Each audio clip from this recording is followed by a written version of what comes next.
সকালে কেমন আছো? আমি তো ভীষণই ভালো আছি।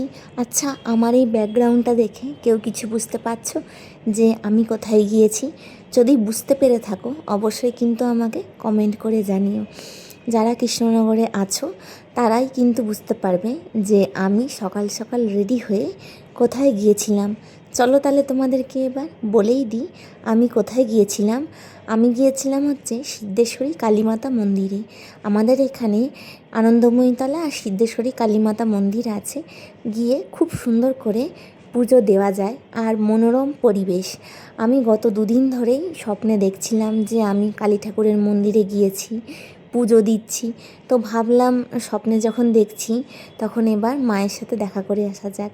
এখানে গোপাল, রাধাকৃষ্ণ, মায়ের দুটো মন্দির আছে আর মহাদেব তো আছেনই।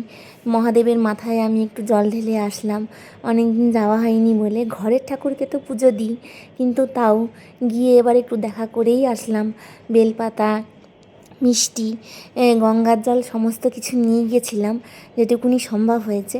তো সেটা দিয়েই আমি পুজো দিচ্ছিলাম আর এই যে আরতি করছিলাম। তারপরে মাও একটুখানি এই পুজো দিয়ে নিল মহাদেবকে। তো তারপরে এই নন্দী মহারাজের কাছে এসে ফুল আর একটু ধূপ দেখানো হলো।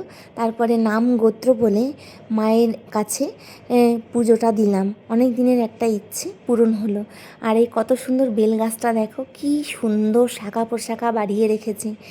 মাকে তোমরা ভালোভাবে দেখে নাও। তারপরে আমি আর আমার মা পুজো দেওয়া কমপ্লিট হয়ে যাওয়ার পরে বাড়ি চলে আসলাম। আজকের মতন এইটুকুনি, বাই।